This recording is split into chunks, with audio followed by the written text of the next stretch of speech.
आज नीतीश सरकार के मंत्रिमंडल का विस्तार होगा। दोपहर 3 बजे से 4 बजे के बीच मंत्रिमंडल विस्तार होना है।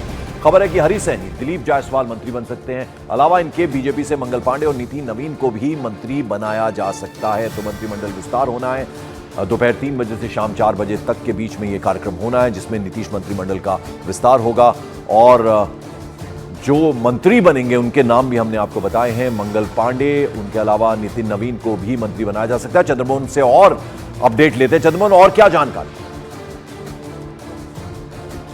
बिल्कुल, देखिए, जो जानकारी मिली है उसके मुताबिक 3 बजे से लेकर 4 बजे के बीच ये मंत्रिमंडल का विस्तार हो सकता है, जिसमें अभी जो नाम बीजेपी के कोटे से आया है उसमें नितिन नवीन, मंगल पांडे, हरी सहनी और दिलीप जायसवाल का नाम सामने आया है। और हो सकता है कि अभी 1-2 घंटे में 2-3 नाम और इसमें जुड़ जाए। तो वहीं जेडीयू कोटे से जो पुराने मंत्री थे उसमें सिर्फ संजय झा को छोड़कर, क्योंकि संजय झा अब राज्यसभा सांसद हो गए हैं, ऐसे में उनके जगह पर महेश्वर हजारी को मंत्री थोड़ा बैलेंसिंग एक्ट रहेगा इसमें, यानी जेडीयू बीजेपी के कोटे का। चंद्रमोहन होगी,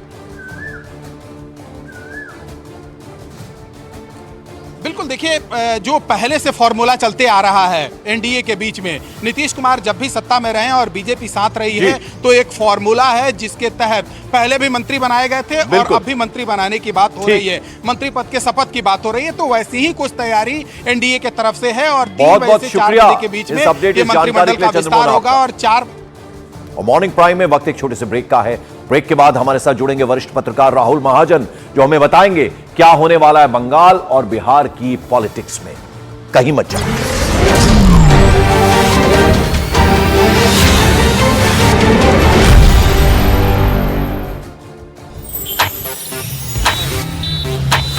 भारत इज राइजिंग। अब भारत की विकास यात्रा रुकने वाली नहीं है। इस साल राइजिंग भारत समिट में दुनिया की एक महाशक्ति बनते भारत पर सुनिए प्रधानमंत्री श्री नरेंद्र मोदी के विचार। Dream sports presents news 18 rising Bharat summit in partnership with Hindustan times 19 और 20 मार्च। उत्तर प्रदेश में हमारा नारा है 80 हराओ, भाजपा हटाओ। इस बार इंडिया नक्सली दंगाई अलायंस को चुनाव हराएगा और केंद्र में इंडिया की पूर्ण बहुमत की सरकार बनेगी। और वैसे राजनीति सिर्फ कयासों और दावों पर नहीं चलती, ग्रास रूट लेवल पर जो काम करेगा जीत उसकी होगी। मॉर्निंग प्राइम में आगे बढ़ते हैं और फटाफट आपको बताते हैं ओपिनियन पोल से जुड़ी हुई बड़ी बात। तो 543 सीटों में एनडीए को 411 सीटें मिलने का अनुमान है। मेगा ओपिनियन पोल में आईएनडीए को 105 सीट मिलने के आसार है। मेगा ओपिनियन पोल में अन्य को 27 सीट मिलने के आसार है। उत्तर प्रदेश में 80 में से 77 सीटें एनडीए को मिलने का अनुमान है। और उधर अगर राजस्थान की बात करें, उत्तराखंड की बात करें, तो विपक्ष का सुपड़ा ही साफ होता नजर आ रहा है। बिहार की 40 में से 38 सीटें एनडीए को मिलने के अनुमान है, यानी एकदम बढ़त के साथ दिख रही है बिहार में भी। छत्तीसगढ़ में 11 में से 10 सीटें एनडीए को मिलने का अनुमान है। तो वहीं अगर पश्चिम बंगाल की बात करें, दीदी के गढ़ की बात करें, तो यहां भी एनडीए को 25 सीटें मिलने का अनुमान है। उधर गुजरात में एनडीए को सभी 26 की 26 सीटें मिलने का अनुमान है, यानी जो 2019 के आंकड़े थे, जो नंबर थे, वो इस ओपिनियन पोल में भी दिख रहे हैं, यानी एक बार फिर से 26 सीटें जीतती हुई नजर आ रही है। उधर महाराष्ट्र की अगर हम बात करें तो एनडीए को 41 सीटें मिलने का अनुमान है। तो कुल मिलाकर इस मेगा ओपिनियन पोल में क्या तस्वीर सामने उभर कर आ रही है, देश भर के अलग अलग राज्यों की, खासतौर पर हिंदी बेल्ट की क्या आ रही है, वो हमने आपको दिखाने की कोशिश की है कि किस तरह से राजस्थान और उत्तराखंड में तो पूरा का पूरा सुपड़ा ही विपक्ष का साफ होता नजर आ रहा है। बिहार की 40 में से 38 सीटें मिलती हुई नजर आ रही, तो छत्तीसगढ़ में 11 में से 10 सीटें एनडीए को मिलने का अनुमान है।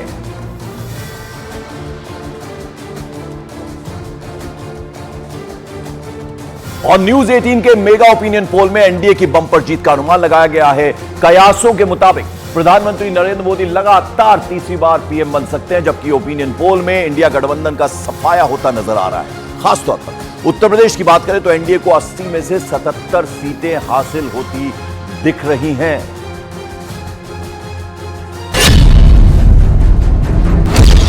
अब बात करते हैं बिहार की, जहां एनडीए में शामिल नीतीश की जेडीयू समेत कई पार्टियां शानदार जीत दर्ज करने जा रही हैं। बिहार की 40 लोकसभा सीटों पर हुए मेगा ओपिनियन पोल के मुताबिक बीजेपी के नेतृत्व वाले एनडीए को 40 में से 38 सीटें मिलने जा रही हैं, जबकि इंडी गठबंधन को 40 में से केवल 2 सीटें मिल सकती हैं। साथ ही अन्य को एक भी सीट नहीं मिलेगी। अगर वोट प्रतिशत की बात करें तो बिहार में एनडीए को 58% वोट मिलेंगे, जबकि इंडी गठबंधन को सिर्फ 28% वोट मिल सकता है। अब आप 29 लोकसभा सीटों वाले मध्य प्रदेश का मेगा ओपिनियन पोल भी जान लीजिए। यहाँ एनडीए को 29 में से 28 सीटें मिलने का अनुमान है, जबकि इंडी गठबंधन को 29 में से सिर्फ 1 सीट मिलने का ही अनुमान। साथ ही अन्य के पास एक भी सीट न आने का अनुमान। अगर वोट प्रतिशत की बात करें तो एनडीए को एमपी में 58% वोट मिल सकता है, जबकि इंडी गठबंधन को 38% वोट मिलने का अनुमान और अन्य को 7% वोट मिलने का अनुमान है। अब आप हरियाणा का मेगा ओपिनियन पोल भी देखिए। यहाँ की जनता किसे जिता सकती है और क्या है अनुमान, जरा देखिए। 10 लोकसभा सीटों वाले हरियाणा में एनडीए को सभी 10 सीटें मिलने का अनुमान, जबकि इंडी गठबंधन और अन्य का नतीजा 0 रहने का अनुमान। अगर वोट प्रतिशत की बात करें तो एनडीए को 62% वोट मिल सकता है, जबकि इंडी गठबंधन को 29 और अन्य को 9% वोट मिलने का अनुमान। न्यूज 18 के मेगा ओपिनियन पोल में देश की राजधानी के साथ साथ हिमाचल प्रदेश में एनडीए क्लीन स्वीप करती दिख रही है। खास बात यह है कि ब्रांड मोदी की ताकत कर्नाटक के साथ असम में एक बार फिर से नजर आ रही है। यह खास बात है। अब आप 4 सीटों वाले हिमाचल प्रदेश का भी मेगा ओपिनियन पोल देखिए। जहां एनडीए को 4 में से 4 सीटें मिलने का अनुमान, तो वहीं इंडी गठबंधन और अन्य का खाता 0 रहने का अनुमान है। मेगा ओपिनियन पोल के अनुमान के मुताबिक हिमाचल प्रदेश में एनडीए को 67% वोट मिल सकता है, जबकि इंडी गठबंधन को 27% वोट मिलने का अनुमान है और अन्य को 6% वोट से ही संतुष्ट रहना होगा। अब आप 7 सीटों वाली दिल्ली का ओपिनियन पोल देखिए। यह 7 में से 7 सीटें एनडीए को मिलने का अनुमान है, जबकि इंडी गठबंधन और अन्य का खाता 0 रहने का अनुमान। दिल्ली में एनडीए को 58% वोट मिल सकते हैं, जबकि इंडी गठबंधन को 39% वोट मिलने का अनुमान और अन्य को 3% वोट मिल सकते हैं। अब आप 28 सीटों वाले कर्नाटक का भी ओपिनियन पोल देखिए। यह 28 में से 25 सीटें एनडीए को मिलने का अनुमान, जबकि इंडी गठबंधन को 3 और अन्य के खाते 0 रहने का अनुमान। कर्नाटक में एनडीए को 58% वोट मिल सकते हैं, जबकि इंडी गठबंधन को 35% वोट मिलने का अनुमान और अन्य को 7% वोट मिल सकते हैं। अब आप 14 सीटों वाले असम का ओपिनियन पोल देखिए। यहाँ 14 में से 12 सीटें एनडीए को मिलने का अनुमान, जबकि इंडी गठबंधन का खाता 0 रहने का अनुमान। वहीं अन्य के खाते में महज 2 सीटें जाने का ही अनुमान है। असम में एनडीए को 49% वोट मिल सकते हैं, जबकि इंडी गठबंधन को 35% वोट मिलने का अनुमान और अन्य को 16% वोट मिलने का अनुमान है। तो शुरू करते हैं मॉर्निंग प्राइम। सबसे पहले आपको दिखाते हैं आज की सुपर 10 खबरें।